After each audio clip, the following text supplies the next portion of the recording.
may be too late when you finally realize he was him the whole time. I need help when I got this.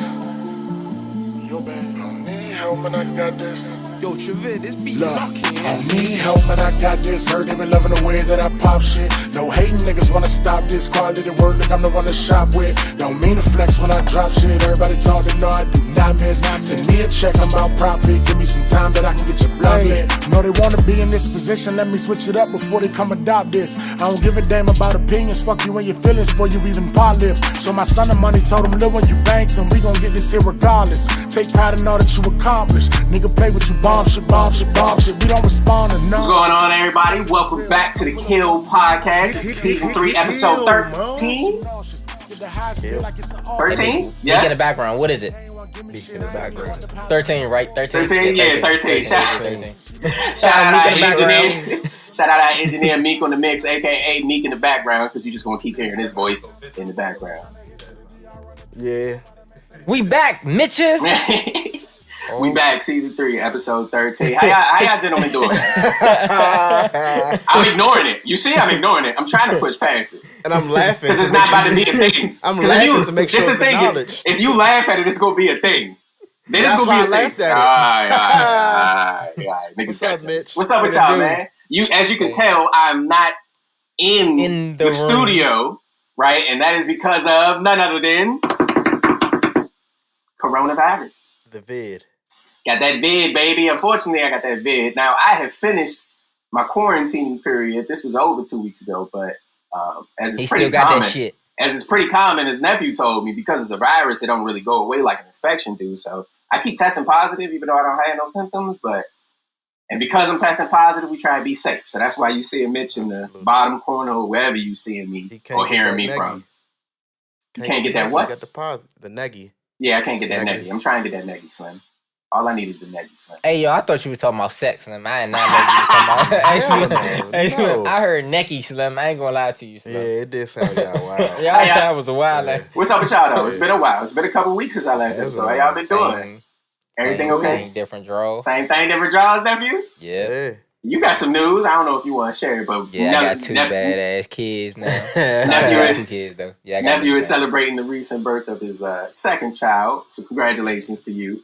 Yes, sir. That shit is horrible. It's different, isn't it?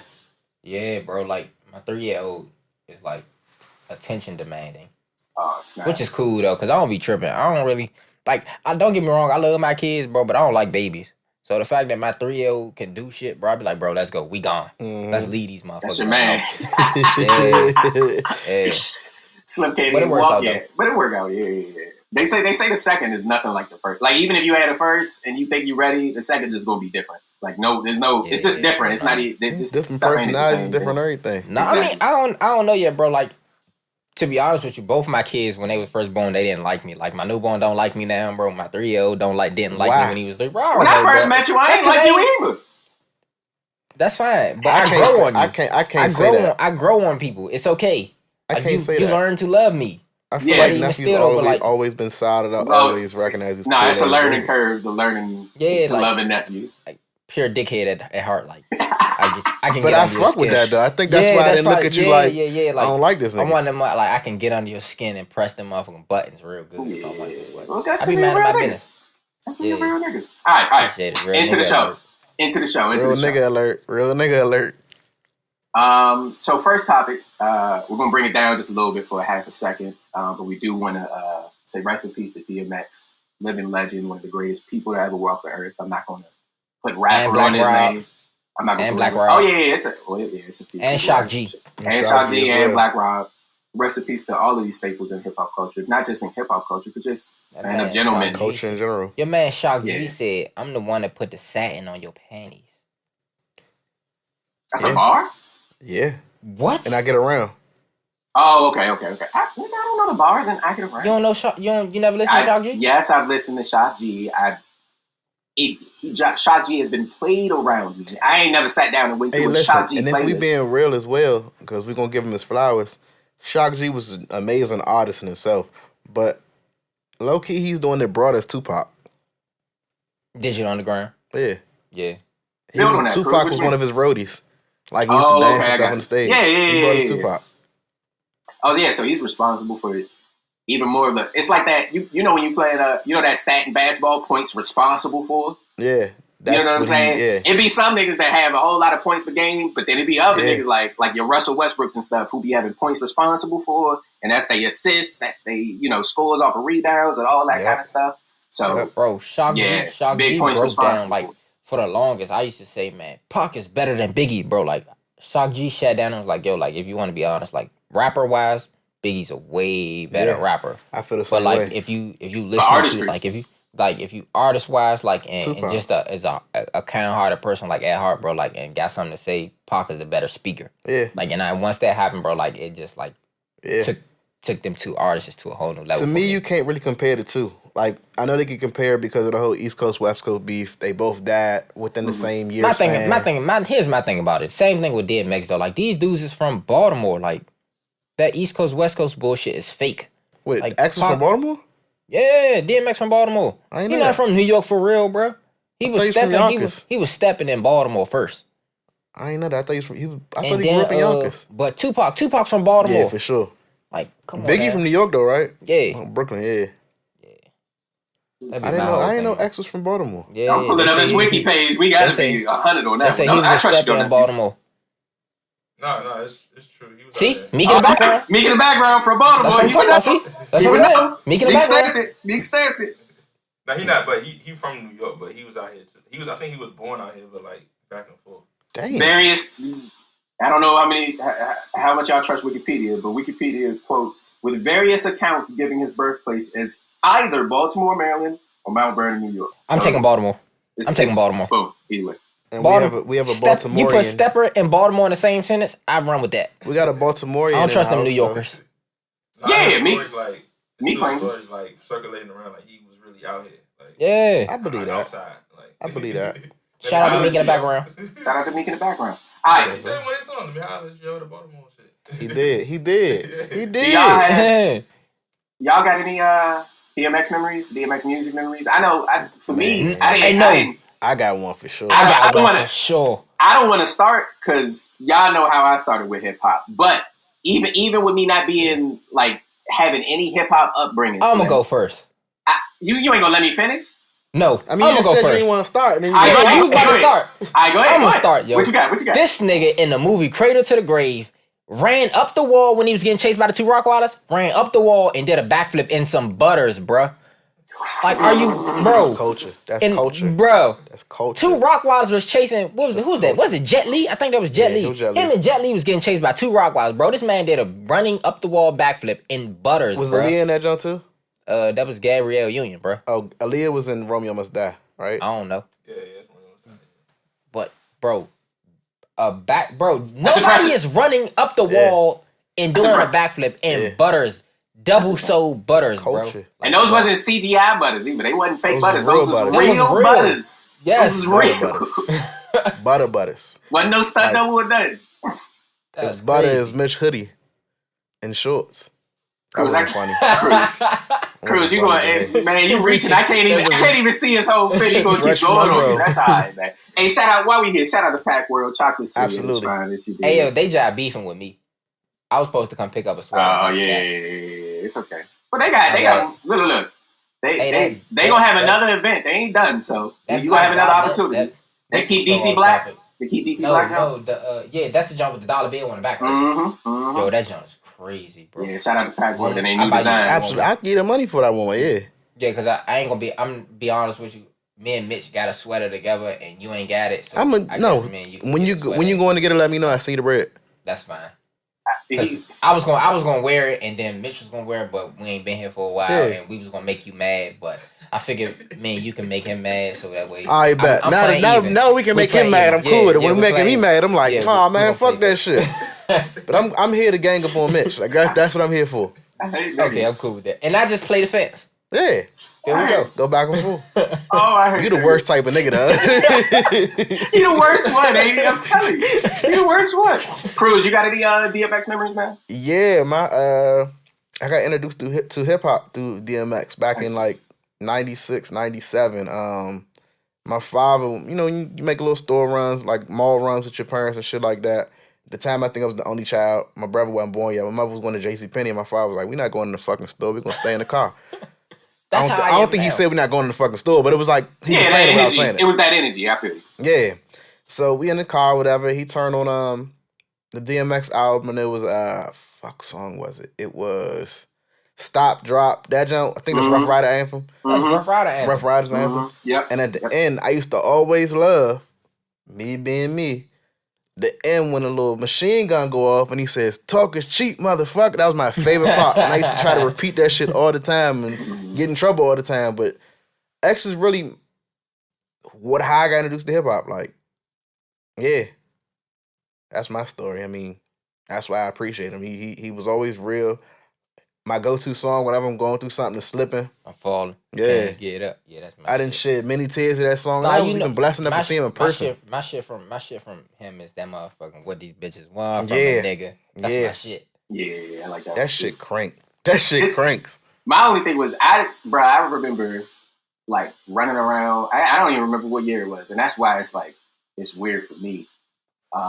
I remember running around saying "Stop, Drop," shut them down, open up shop, and having no idea what the name of that song was, who was rapping it, who I didn't I'm yelling at, and I don't even know who DMX is because I'm young. I'm not big in hip hop or nothing like that, right? Yeah. But his influence, it just without sacrificing any part of himself, he was able to burst through barriers, and people would know about him, and you didn't have to follow DMX's rise or anything like that. It was just dang, this nigga's here, and he's the biggest thing ever. And I think that's why people loved and appreciated him, because he was so 100% authentic to himself. Didn't dumb himself down, didn't water himself down. If he was around the white people, he was still the hood ass, gut ass. You know what I mean? DMX. He was still very personable, get the shit off his back type of person. So, and they said he used to rob niggas with his dog. He ain't had no strap, had no knife or nothing. He used to have his dog Boomer, and the pit used to start barking at niggas, and they would give it up. You ain't never been chased by a dog? Hey, absolutely. I'm about to say, if you ever been chased by a dog, you better get that shit up. I just thought that was some G shit. Damn, I don't need no gun, I don't need nothing. I got my pit. You ever been bit by a dog? That is gangster. Fuck no, and that I don't shit want hurt. to. Yeah, you gonna get that shit up. Nah, I'm cool. You been bit by a dog? I got by a pit, because I'm Jones. I got bit by a pit. Yeah. They clipped me on my motherfucking hip bone. I was fighting the owner. Fighting the owner. And he told her. Yeah. 11, 12. Sheesh. How long did this stay on your hip? Still got the bite mark? He just pinched me. Hell no, I ain't getting no gun. Okay. That nigga motherfucker. I had bro. This was when Coogee was hot. I had a fresh white Coogee shirt on, bro. Nigga bit a hole in my shirt, bro. I was more mad for my shirt than he bit me. Shit, I'd have been terrified. But on good news though, the nigga Derek Chauvin, guilty on all 3 charges. Thank you. That's my man. Look at you. That's my man. Thank you for doing what they were supposed to do. Hey. It's about time. You know what I'm saying? Hey, look, I don't even want to say thank you, bro. I'm in such a weird spot with this, because part of us wants to be appreciative because of the pattern of neglect we've witnessed in situations like this in the past, right? So part of us, we want to celebrate, the right thing, quote unquote, has finally been done. But the other part of me is bro, this is we shouldn't have to celebrate what's supposed to happen. Yeah. This is the right. This shouldn't be a celebration. We still lost a man for no reason. That's facts. They say he got another case. This just came up. He got another case of assaulting a black teenage blacker. Did the same thing. Put his knee on his neck. Knee on the neck for 9 minutes. For 9 minutes. I don't know how true this is, but I heard that he had something to do with the Philando Castile case as well. I heard this last week from somebody. I'm I don't know how true that is, but they freestyling. I was like, what the fuck? They freestyling. I ain't about to lie to you. All right, cool. I'm like, what the fuck? Yeah, no. Well, so we still have to wait to see what the sentencing is, but shout out to that jury. They say, I was reading an article about an alternate juror who was kind of detailing what it was like, and they were just it was hard because they knew. And this is the wild part about our country is either way it went, somebody was going to be mad. And why is that? Why are we so polarized, as a country, that we can't all agree that was something bad? Not that y'all should answer that, but that's so wild to me that they couldn't do the right thing because the right thing is so subjective right now.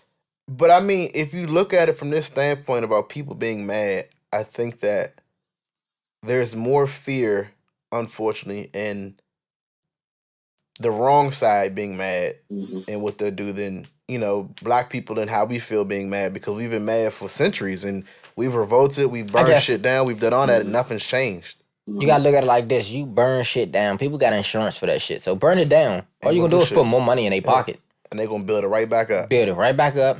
And you gonna make their stock go up. Yep. So, shit. Yep. I mean, let them motherfuckers be mad. All you doing, bro, it's like an economy thing. And they had shut down, the public schools. They shut down their school for a week. Yeah. Or a half a week, from Wednesday to Friday. Yeah. I was like, yo, this is crazy. And then, not to dampen the mood, but that same day, right before they gave the, not sentencing, because he hasn't got sentenced yet, but before they convicted him being guilty, the girl in Columbus, Ohio, got killed by the police. I saw that. Yep. Yeah. That girl, man, she her family called the police, and then when they was getting it, she beating the girl up and they shot her. But she was getting jumped by grown ass. Well, because she had 13, a knife. 15. She had a knife. She had a knife. I understand that's where it gets really mixy. It's not that mixy though, because again, she's 15. She was getting jumped by 30-year-old women. You know what I'm saying? And she's defending herself. Not saying it's right to use a knife or whatever, but you're trained to de-escalate situations like that. He didn't say freeze, drop the weapon, none of that. He just pulled out the gun and started busting. You know what I'm saying? Let off 4 shots. It's like, you're not de-escalating the situation. You're shooting the person that called you. You can use your taser. You know what I'm saying? You can do things. You're a grown-ass man. You can do things. She's not looking at you to hit the knife out of her hand. I've seen police de-escalate situations with white people that have wielding knives and shit like. I've seen it. You know what I mean? I've seen mass shooters kill 20 people and then walk out and get Burger King. You know what I'm saying? So you telling me you can't stop this 15-year-old girl from doing something that she shouldn't be doing? You know what I mean? That's the unfortunate part about it. It's like, I get it's a sticky situation, it's a tough situation, but you take the job and then you can get into situations like that, and you're trained to de-escalate shit. Don't pull out the gun and start shooting right away. Nephew, were you opposed to defunding the police? I politely declined to answer this question. Bro, this nigga said I plead the fifth like this wilded out or something. I respectfully decline to engage in this conversation. All right. Fair enough. I was watching a video, and I can't remember the woman's name, but she was basically, and she was just bringing up about like funding initiatives that are more proactive. But I do got something on this topic though, on this subject. It has something to do with it. But so did y'all see the damn video of the I don't know who the fuck this goofball was, or the MPD was harassing him. And he gonna say, "What, you gonna shoot me like Ma'Khia Bryant?" Y'all ain't see that shit? No. So y'all didn't see the video? That's goofy. Like, this nigga, bro, that's a goofy ass shit, bro. Like, I'm telling you, I was pissed off, bro. Like, and niggas was like, bro, that's a misuse MPD of back her name in the situation. See, bro, but you can't see. That's the thing too. I get people's frustration with police, but you cannot antagonize. Here's my thing. Shit like that. Here's my thing about it. One, we in DC. Like, it's not like Columbus, Ohio. Yeah. We was in DC, bro. This nigga. First of all, bro, you don't even know the little girl. Second, she ain't been dead more than a week. Yeah. Third, don't use her MPD name is like probably harassing you for an irrelevant situation that does not involve an assault. Yeah. And then four, bro, that was a negative ass comment. Then you get mad because the police response was, "You gonna stab somebody like Ma'Khia Bryant?" That's what he responded to. But here's my thing. You opened that door for a negative fucking. That's like you ask a stupid question, bro. You get a stupid answer. Yeah. Bro. Like, that's what you get, bro. Play stupid games, win stupid prizes. But goddamn, the cop didn't have to say that, bro. But how many? But I see, bro. You see this too many times. I'm not defending the police, but at the end of the day, bro, like, if motherfucker talking they shit to you, bro, you're not gonna sit there and let them. Exactly. Yeah. Long as you don't cross that line of sexual assault or motherfucking threatening, the police is. I feel like motherfucking they gonna talk their shit. Let them talk their shit. I get that part of it. That's why I can't really hold him too accountable for saying that. I can still be like, damn, you have to say that. Yeah, you have to say it, but like the nigga did. He opened that door for a dumbass answer, bro. I get it. Yeah. And I think what's important too to remember is it's possible for you to be opposed to the system of policing and the criminal justice system without attacking any individual you encounter on a day-to-day basis.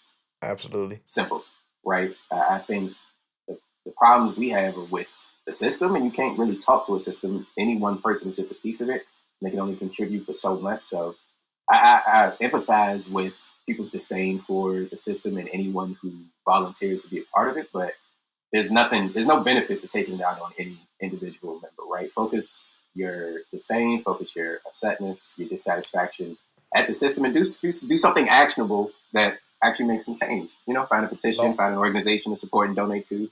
Do something that's the that hard does part, something. though. I worked in law enforcement, and what I learned is it's all decision making, and you damned if you do, you damned if you don't. Like, that's just what it is. I was gonna say it's kind of hard, even when you taking doing actionable things like you were just saying, joining organizations, starting things, doing all that. It's still hard because when you have a system that's built, even in doing the thing, philanthropy, right? Doing the philanthropy, even in doing that, if a system's built, philanthropy, unfortunately, I'm not saying this to deter people from doing it, we should still do it, but that's not going to rectify the issue or tear down the system that's been built for hundreds of years. Like, that system's still going to be here. Unless the people that built the system want to change it, it's not going to change. That's the only unfortunate part about it. Like, we can do all we can to help our people out and everything like that, but as long as that system not trying to change, it's not going to change. It's going to be the same. It's you got to think, bro, like, with system is just black and white. It's so many flaws in black and white in general. Like, you can write up, you can pass a bill or a black and white situation, and then that does not apply to nothing at all. You just put it on paper, just to say you put something. And I'm glad y'all brought that up. I think what's really important here is not systems, laws, or rules, but it's people, right? I think putting the right people, the people who have solid morals and are actually trying or wanting to do something, putting them in those positions, like you said, nephew, where those decisions get made. Because, like you said, there is an impact of either choice you make in a decision, but putting the right people in the position to make those choices, more often than not, will have more satisfiable results. It is tough, but the example I'm bringing up is Attorney General in Minneapolis. That's it. That's all I wanted to say. Instead of giving it to, I can't remember the name of the person who they usually give it to, but they gave the case to the Attorney General, who was a black man who had been doing work in civil rights and all that kind of stuff. So he, giving it to him and letting him make the decisions about the jurors and that kind of thing led to us getting a more satisfiable reaction.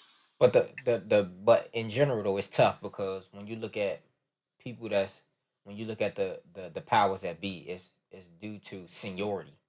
So when you get down that line, like at the end of you get up in them years of doing something, it just becomes, all right, I'm not here to do this. Now I'm just getting paid a huge salary. Now I really don't care, bro. Like, as long as I put something on paper, I did my job. Like, it don't have to apply to nothing. But the people that it affects be the ones that's just starting.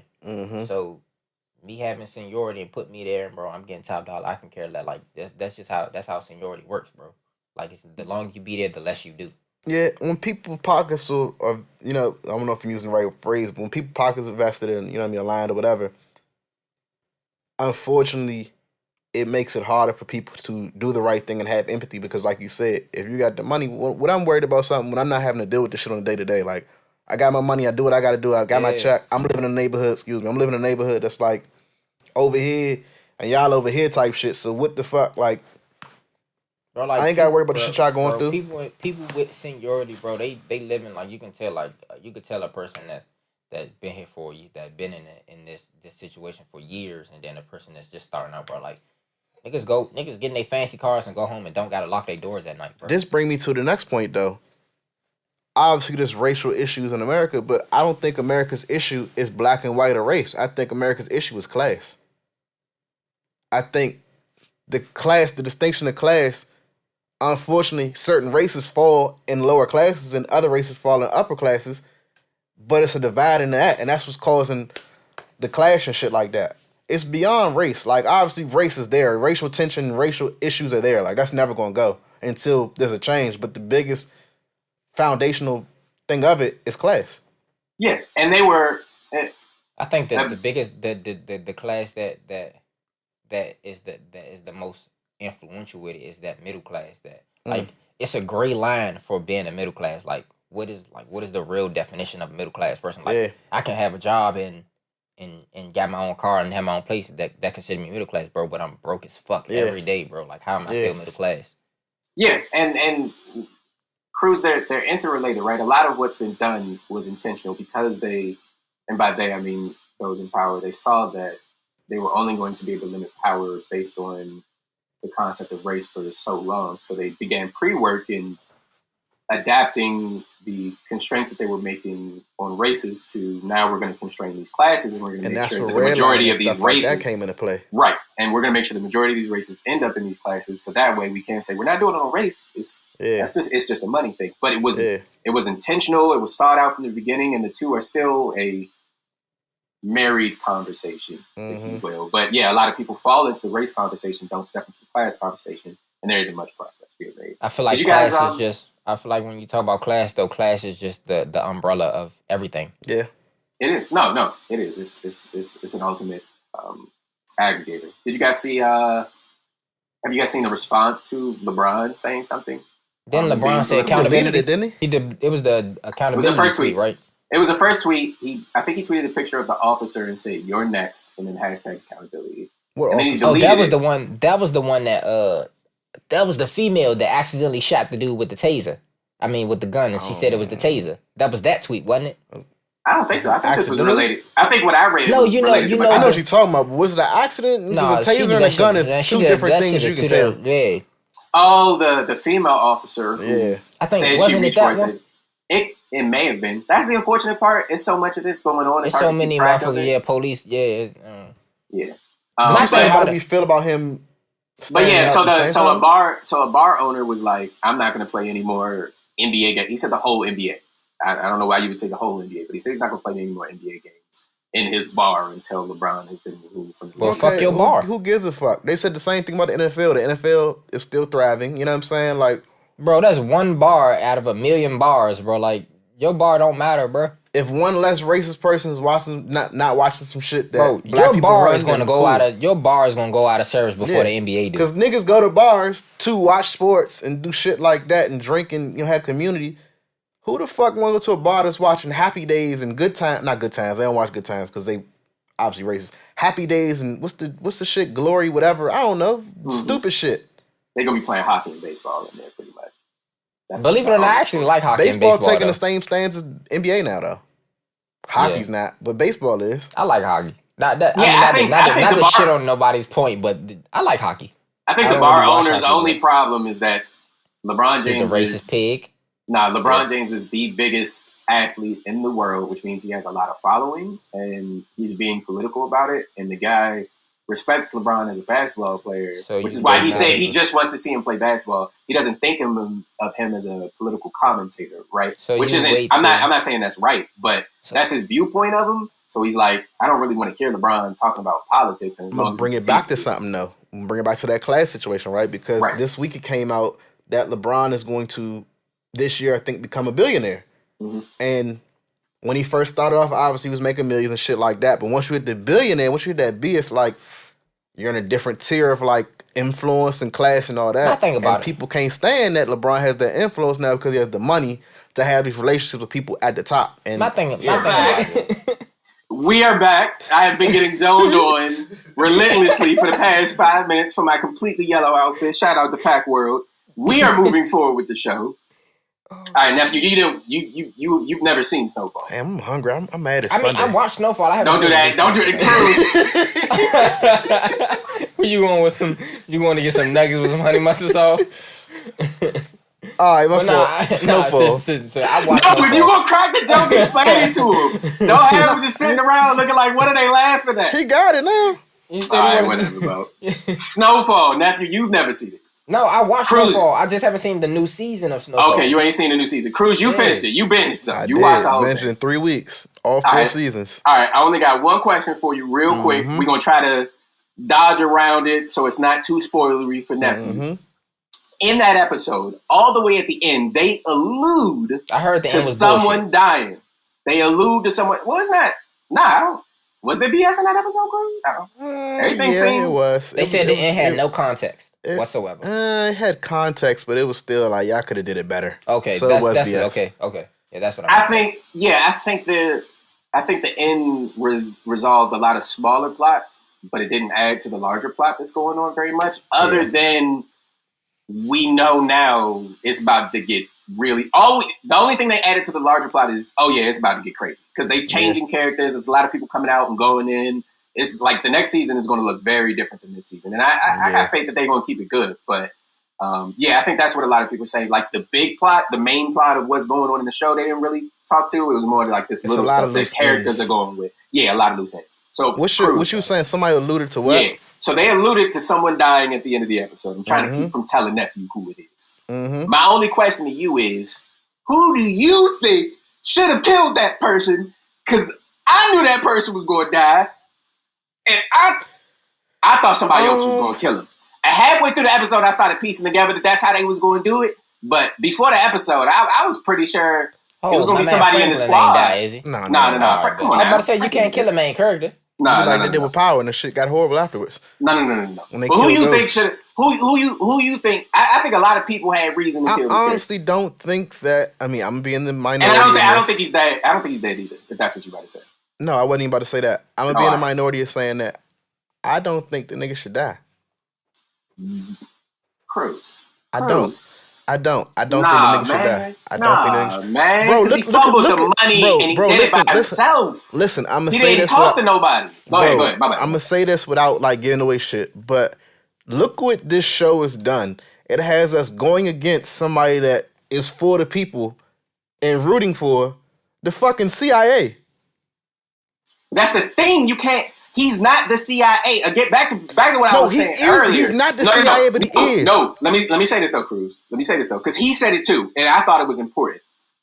Although it was off some white man stuff. No, but it was absolutely no. Fuck with it. He said this. He said, "I am not the CIA. I am just one man."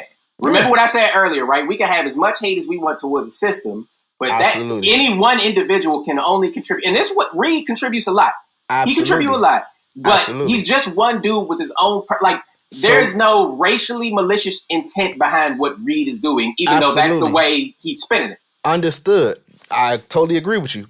My question for you, though, is if Reed was to get killed or something was to happen to Reed, because of the system that him as an individual is doing his own individual thing, because of the system he's attached to, what's that system going to do?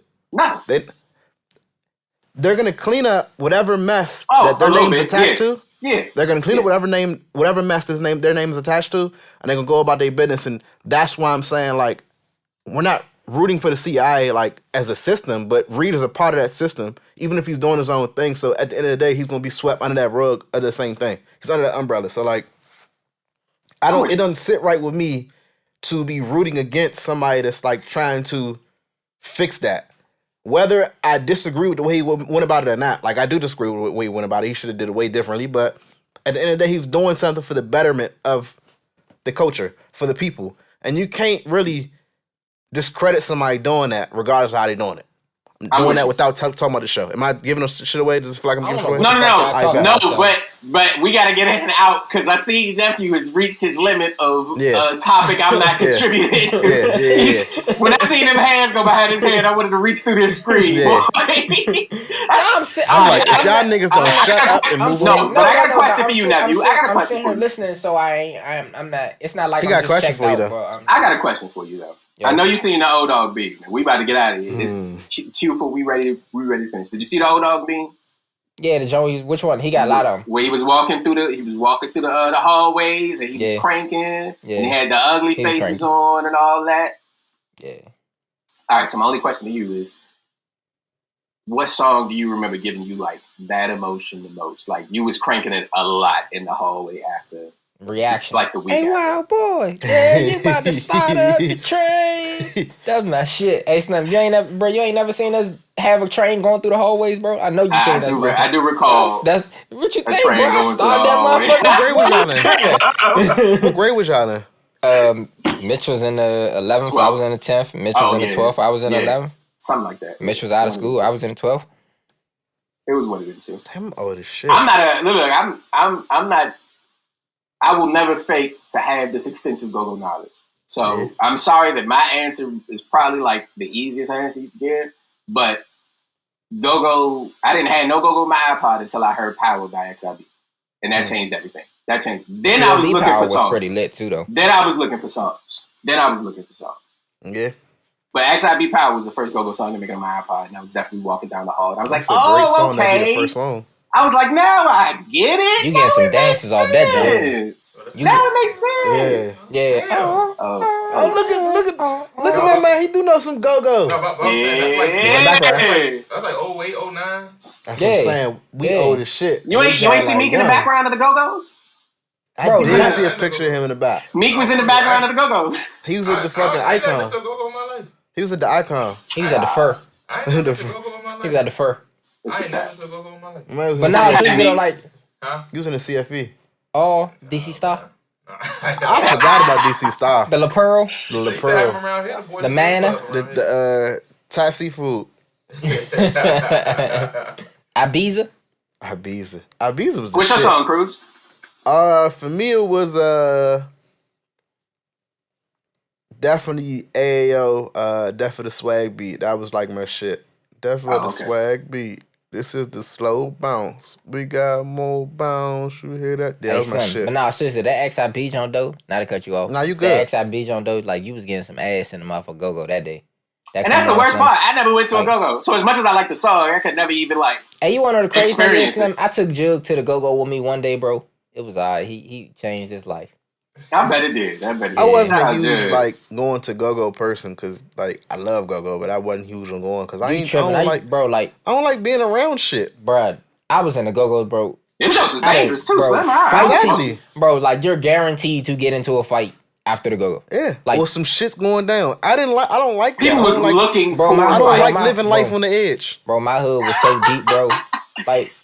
I don't like living life on the edge. Shit, I ain't from a hood. Y'all was heavy. Y'all was heavy looking for some rap, huh? Bro, when I was little, bro, like we used to go to go-go, bro, like 50, 60 deep, bro. I ain't from a hood. And then when you get it, bro, like, you know you somebody, bro, but you don't gotta stand in line, bro. Like, you can just go in the club. Yeah. Those was the days.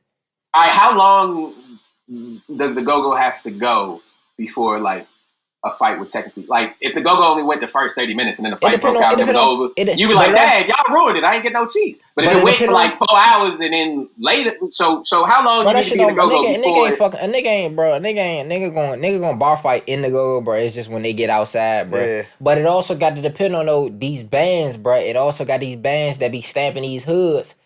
It's just tough. Yeah, bro. Instigating, like, but they just try to show love, bro. If you 60 deep in the club, bro, and every band throwing you out there, bro, you know these small time hoods gonna try to feel some way, bro. Like a nigga. Why? They? That's hate. Cause I done came to the hood, bro. I done came to this go-go, bro. I'm just like somebody on my side of town. We ain't 60 deep, bro, but we got some numbers. So now, bro, like you just gotta show some love, bro. We just like somebody, bro. We ain't nobody. So okay, fair enough. We gonna see. And then on top of that, bro, like we probably already beefing with these hoods. Nah, we already probably beefing that it is, bro. Like, and then you then came up, got to dance from my little shorty, my shorty been my brother. Shit like, yeah, that's all it pride is, and ego. Yeah, that's exactly what it is. Pride and ego. Yeah. That's exactly what it is. But you also think go-go's can come back? Nah, that shit's over. Nah, it's done. It's over. That shit over. Yeah, it's done. Even adults, even adult only go-go's. Yeah, bro. That shit done. That shit over, bro. I mean, they might do little Mochellas and shit like that, but a lot of people, even look at Mochellos, bro. They be fighting at that shit too. For real? Yeah, bro. You ain't see the joint that was at the Reed Center a couple years ago. Not the one that was just recently when they first started doing Mochello. All I know about is the recent jump. Nah, they did a Mochello on Florida and 7th by the little go I went to the CVS. Yeah, I went to the first one. It was like only a few hundred people, but they did it at the Reed Center. Like they did the next one at the Reed Center, bro. It was like 1 million people out there, bro. They started fighting at that shit. Yeah, it was on U Street. Yeah. I was at that one. Yeah, they started fighting at that jump. You think that's go-go or niggas? That's niggas. But that's the type of niggas we are today, though. That's why those are niggers today. It ain't damn, he didn't even say niggas. He said niggers. Yeah, niggers. They're niggers today. I'm offended by niggas. He's like, that's my nigga after him. It always hurt even when a black man saying that's what it is, bro. It's niggers today, bro. Like, damn. That's the that should feel icky. That's the powers that be. Alright, man. Fair enough. Nah. We good. Alright, gentlemen, y'all got anything else, man? I'm good. I think we covered it all, man. Other than Zach Levine airballing it from 40 feet. I mean, not Zach Levine. Denzel Valentine jacked it from 40 feet. Didn't even hit the bottom of the net. Like, He was down 4 with 56 seconds. He thought he was the man. He was sports in 100. He was sports in 100. He was easily sports in 100. Bro, he was hitting. He was hit. That was a heat check. I can tell you what that was. He wasn't hot. The temperature came back freezing cold. He was nowhere near the temperature you needed to be to make that. He was about as cold as this damn studio, and nigga, like that shit was freezing. Cold in this motherfucker. It's cold. I keep on rubbing my fucking arms. It's cold as shit. I don't want to put my jacket. My jacket gonna make too much noise. This shit cold as fuck. It is cold. Oh my god. Hey. Had he made it though, niggas wouldn't have been mad. He'd have been a highlight. That's true. He wasn't gonna make it. That's the thing. That's true. It's a lot of people taking that. He would have been a man, but you know, not taking that Valentine to make that. Like those was one of them shots where like you ever been on a team with a nigga that don't pass the ball, so when you looking at him to pass the ball, he jacked that motherfucker, but he make it you like, well, he made it. Yeah. It's one of them times. But he's not. But one like of if them he guys. like just like he missed, everybody's pissed off. So I remember this one time. We was playing intramural basketball. Me and Cruz on the same team, and I came off the bench. I was in the game. We was playing the team we really wanted to beat, and we came down court, and we had like a little offense we was running, right? And this isn't to say I ignored the. No, I didn't. No. But they gave me I was moving around the screen or something like that, and I came up to like the top of the key in the mid range. And they passed me the ball, and I was wide open. So I get to taking a shot. Brad on the other team, like, oh yeah, that's the shot we want. Yeah, that's the shot we want. And because he said it, I bricked the Joe so hard. I said, dog, you come on.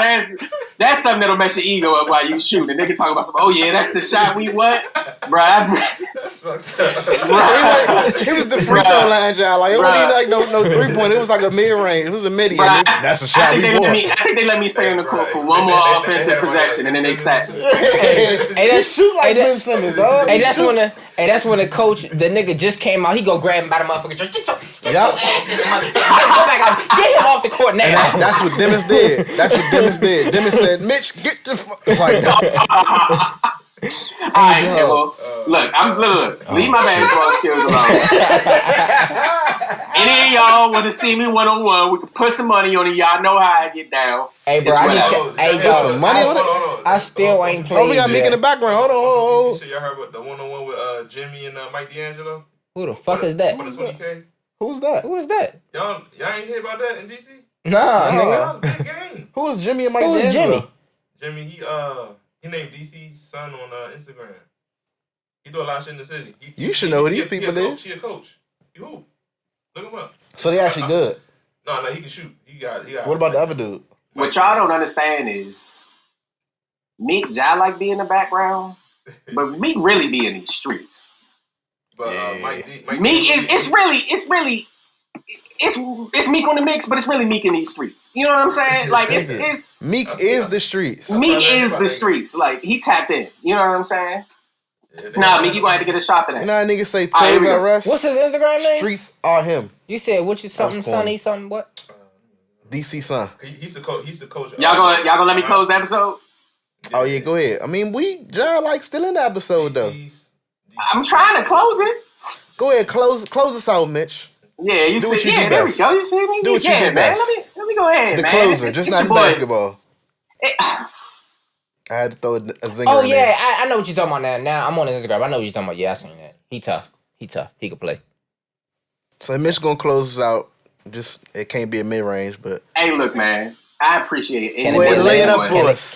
Hey, you do know when you land the ball up, it's a square. Just hit the square. It will go in.